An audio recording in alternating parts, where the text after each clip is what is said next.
Meanwhile, Moses was shepherding the flock of his father-in-law, Jethro, the priest of Midian. He led the flock to the far side of the wilderness and came to Horeb, the mountain of God. Then the angel of the Lord appeared to him in a flame of fire within a bush. As Moses looked, he saw that the bush was on fire, but was not consumed. So Moses thought, I must go over and look at this remarkable sight. Why isn't the bush burning up? When the Lord saw that he had gone over to look, God called out to him from the bush, Moses, Moses, here I am, he answered. Do not come closer, he said. Take your sandals off your feet, for the place where you are standing is holy ground. Then he continued, I am the God of your father, the God of Abraham, the God of Isaac, and the God of Jacob. Moses hid his face because he was afraid to look at God. Then the Lord said, I have observed the misery of my people in Egypt, and have heard them crying out because of their oppressors, and I know about their sufferings. I have come down to rescue them from the power of the Egyptians, and to bring them from that land to a good and spacious land, a land flowing with milk and honey, the territory of the Canaanites, Hittites, Amorites, Perizzites, Hivites, and Jebusites. The Israelites' cry for help has come to me, and I have also seen the way the Egyptians are oppressing them. Therefore go, I am sending you to Pharaoh, so that you may lead my people, the Israelites, out of Egypt. But Moses asked God, who am I that I should go to Pharaoh, and that I should bring the Israelites out of Egypt? He answered, I will certainly be with you, and this will be the sign to you that I have sent you. When you bring the people out of Egypt, you will all worship God at this mountain. Then Moses asked God, if I go to the Israelites and say to them, the God of your fathers has sent me to you, and they ask me, what is his name? What should I tell them? God replied to Moses, I am who I am. This is what you are to say to the Israelites. I am has sent me to you. God also said to Moses, say this to the Israelites, Yahweh, the God of your fathers, the God of Abraham, the God of Isaac, and the God of Jacob, has sent me to you. This is my name forever. This is how I am to be remembered in every generation. Go and assemble the elders of Israel and say to them, Yahweh, the God of your fathers, the God of Abraham, Isaac, and Jacob, has appeared to me and said, I have paid close attention to you and to what has been done to you in Egypt, and I have promised you that I will bring you up from the misery of Egypt to the land of the Canaanites, Hittites, Amorites, Perizzites, Hivites, and Jebusites, a land flowing with milk and honey. They will listen to what you say. Then you, along with the elders of Israel, must go to the king of Egypt and say to him, the Lord, the God of the Hebrews, has met with us. Now please let us go on a 3-day trip into the wilderness so that we may sacrifice to the Lord our God.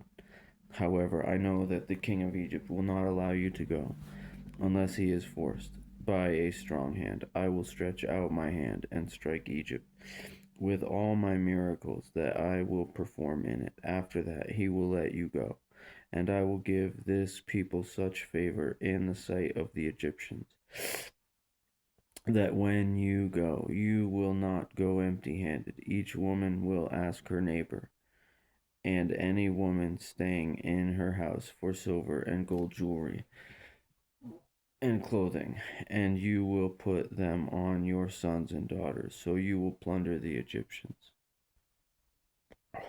Then Moses answered, what if they won't believe me and will not obey me, but say, the Lord did not appear to you? The Lord asked him, what is that in your hand? A staff, he replied.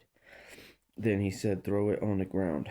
He threw it on the ground, and it became a snake. Moses ran from it, but the Lord told him, "Stretch out your hand and grab it by the tail." So he stretched out his hand and caught it, and it became a staff in his hand. "This will take place," he continued, "so they will believe that the Lord, the God of their fathers, the God of Abraham, the God of Isaac, and the God of Jacob, has appeared to you." In addition, the Lord said to him, "Put your hand inside your cloak." So he put his hand inside his cloak, and when he took it out, his hand was diseased like snow. Then he said, "Put your hand back inside your cloak." He put his hand back inside his cloak, and when he took it out, it had again become like the rest of his skin. If they will not believe you and will not respond to the evidence of the first sign, they may believe the evidence of the second sign. And if they don't believe even these two signs or listen to what you say, take some water from the Nile and pour it on the dry ground. The water you take from the Nile will become blood on the ground. But Moses replied to the Lord, "Please, Lord, I have never been eloquent, either in the past or recently, since you have been speaking to your servant, because I am slow and hesitant in speech." The Lord said to him, "Who made the human mouth? Who makes him mute or deaf, seeing or blind? Is it not I, the Lord? Now go. I will help you speak, and I will teach you what to say." Moses said, "Please, Lord, send someone else." Then the Lord's anger burned against Moses, and he said, "Isn't Aaron the Levite your brother? I know that he can speak well, and also he is on his way now to meet you. When he sees you, his heart will rejoice. You will speak with him and tell him what to say. I will help both you and him to speak, and will teach you both what to do. He will speak to the people for you. He will be your spokesman, and you will serve God, and you will serve as God to him. And take this staff in your hand that you will perform the signs with." Then Moses went back to his father-in-law Jethro and said to him, "Please let me return to my relatives in Egypt and see if they are still living." Jethro said to Moses, "Go in peace." Now in Midian the Lord told Moses, "Return to Egypt, for all the men who wanted to kill you are dead." So Moses took his wife and sons, put them on a donkey, and set out for the land of Egypt. And Moses took God's staff in his hand. The Lord instructed Moses, "When you go back to Egypt, make sure you do in front of Pharaoh all the wonders I have put within your power. But I will harden his heart so that he won't let the people go. Then you will say to Pharaoh, 'This is what the Lord says: Israel is my firstborn son. I told you, let my son go so that he may worship me. But you refused to let him go.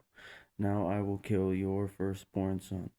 On the trip at an overnight campsite, it happened that the Lord confronted him and sought to put him to death. So Zipporah took a flint, cut off her son's foreskin, and threw it at Moses' feet.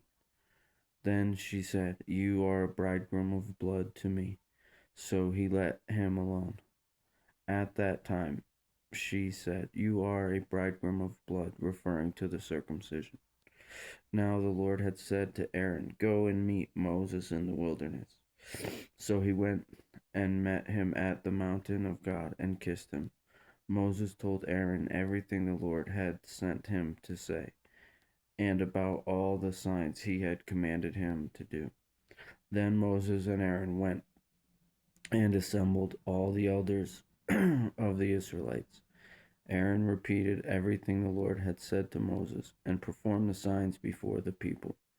The people believed, and when they heard that the Lord had paid attention to them and that he had seen their misery, they bowed down and worshipped.